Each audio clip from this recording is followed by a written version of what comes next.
Okay, so the first job is to remove this little cowling on the front by the ignition key. Two tiny little screws, just to unscrew, and then pull the little clips out to hold it on. It's pretty easy, that bit. Might need to use a small scrubby screwdriver to get them out, but decided it'd be a good idea to disconnect the battery first. Both terminals, disconnect the battery before I go any further. This job involves undoing a lot of connectors, so we didn't want to risk blowing any fuses on the bike, so it's always best to be safe. So let's start off. Just one connection to remove that. Before you can lift the tank, you've got to remove these side cowlings on the front. So there's two little stainless steel bolts to remove with an Allen key each side. Under that cowling there's a little bracket as well you've got to remove. It's four bolts to remove here. To take this bracket out before you can remove the two side fairings.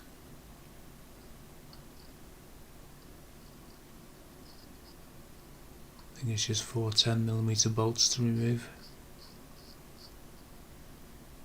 You can lift that bracket out of the way. This has to come off first before you can remove the side panels, as I said.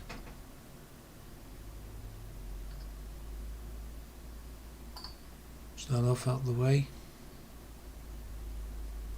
The casing gently slide in these side panels forward slightly off the mounting brackets, and then you can disconnect the indicator wire, because the indicator is built into the side panel. So just press on a little tab there and you can remove that and remove the panel.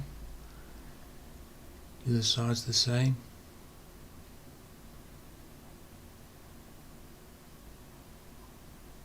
Just lift it up a little bit there. So be careful not to break anything. Just take your time.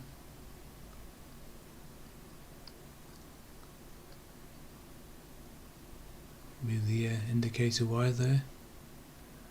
Now you can lift the tank up, but stay underneath it. So I'm doing this job in the winter, so there's not that much light, so need my head torch on to see what I'm doing. I've only moved the bike outside, so better for the camera.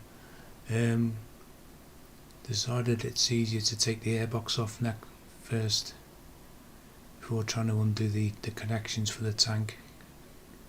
It's easy to get your hands in once you've got this airbox off. So there's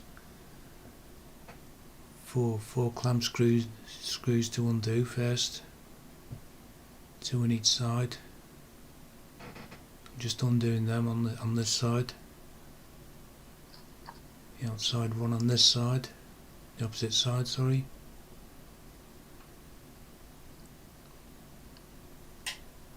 Can't get to that one because there's a rubber hose in the way, so I've got to remove that rubber hose first. Just use a little pick to push that little clamp down. It's like one of those spring clip type clamp things.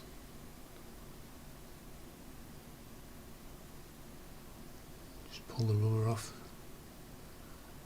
And get my screwdriver in to undo the other clamp, the inner clamp on the right hand side.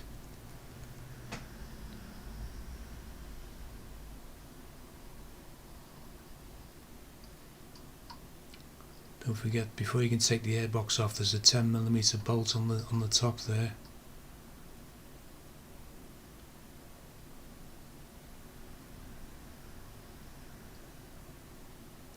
Right by where the ignition barrel is, there's a 10mm bolt you've got to remove on the top of the airbox.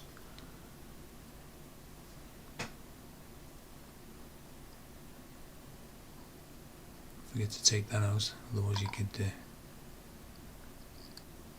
damage the airbox.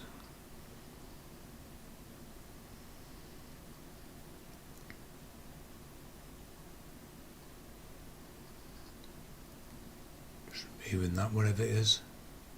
Push the airbox up now. Another rubber hose at the front there needs to be disconnected.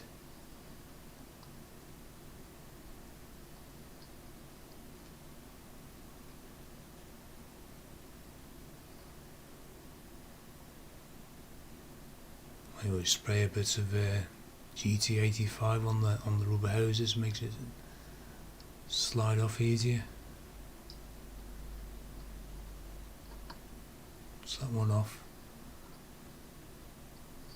Ready to come off, just need to connect that sensor there. That's the airbox, you can just lift the airbox off now. One complete unit.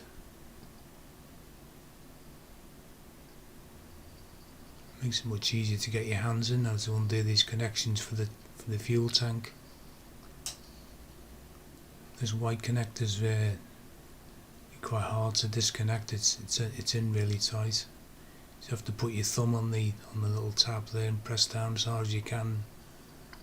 Pull it and eventually you get it to disconnect. It might be a good idea to spray something inside the connector like I did, some GT85 or something, just to help it undo. Once you got that, you can get to the fuel line for the tank, and just a question of pressing the two white clips together and pulling it away like that. And there's two little rubber breather hoses on the back of the tank to get off.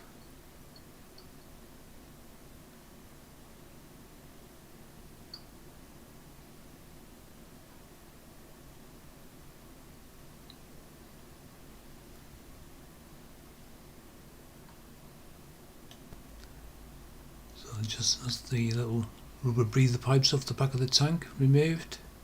You can remove the stay now and put the tank down. You have to remove the rear bolt for the tank now. It's a 10mm bolt, a long bolt that goes right the way through.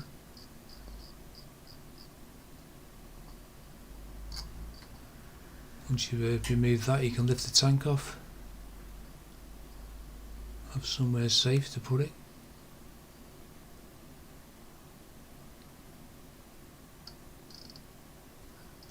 To remove this frame bracing bar that goes through the frames, two bolts each side to remove.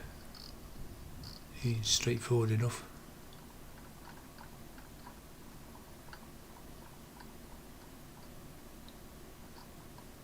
So they're out of the way, put the bolts back in so we don't lose them. These are the little frame plugs you have to remove each side. Pretty easy, just use a little pick and pick the end out, and then it just drops out. It's easy as that, really. You can get a screwdriver through the hole now, because you've got to undo the clamps for the throttle bodies.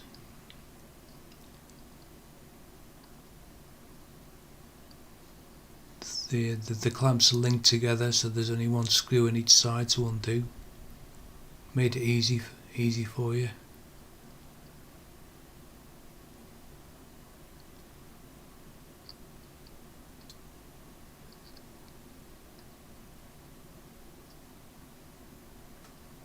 You'll have to put your hand underneath just to locate the screwdriver.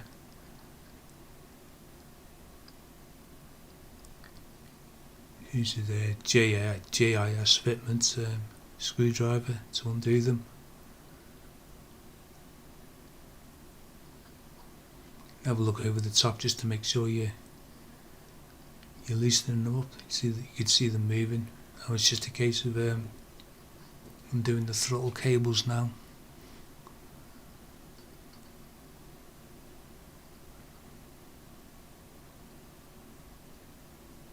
I put a bit of paint on the top one so I know which is which when I come to put them back on.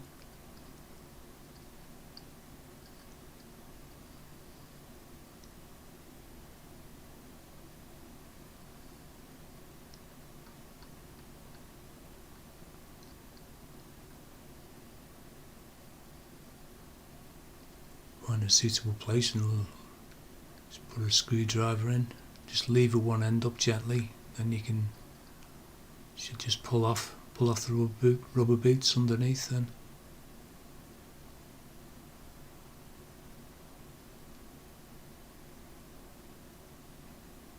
Disconnect the throttle cables now.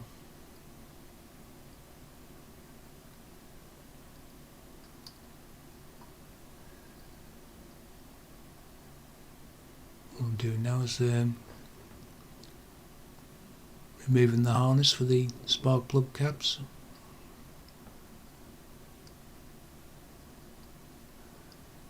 They're easy to move, you just press down on the little tabs and you can slide them off.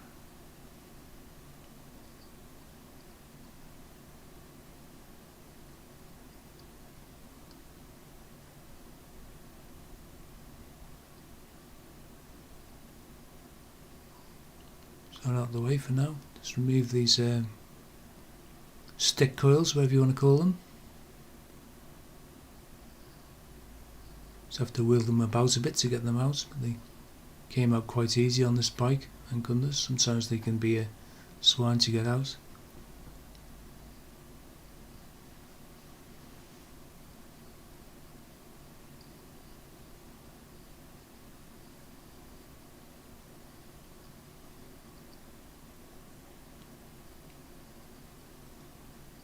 Some hoses connected to the top valve cover, so part of the pair valve system, emissions and all that.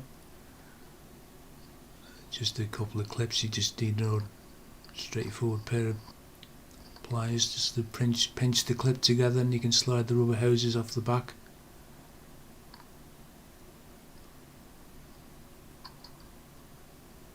Going to take the bolts out the top of the valve cover now.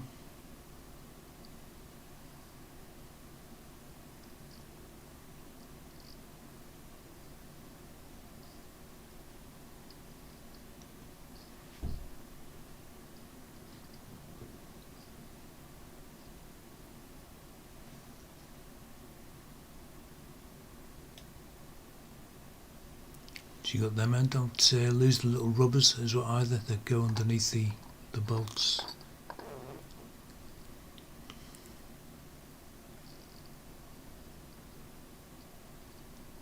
Otherwise you'll have oil leaking everywhere when you come to put it back together.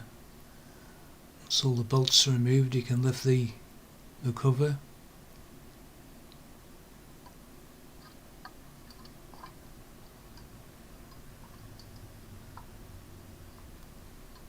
It's possible to get it out, just takes a bit of fiddling around to get it.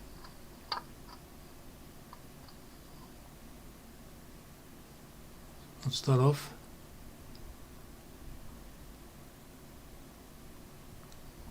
Do a complete service on the bike now, valve clearances, everything. New spark plugs. Going to remove that gasket and fit a new one. It's not worth risking having a leaking gasket when you come to put everything back together. So I've got access to everything on the bike now that I need to do for servicing wise.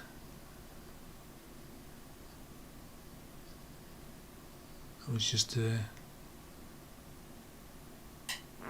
basic strip down of the bike and can get on with doing me complete service on the bike now. So that's the end of the video. Thanks for watching.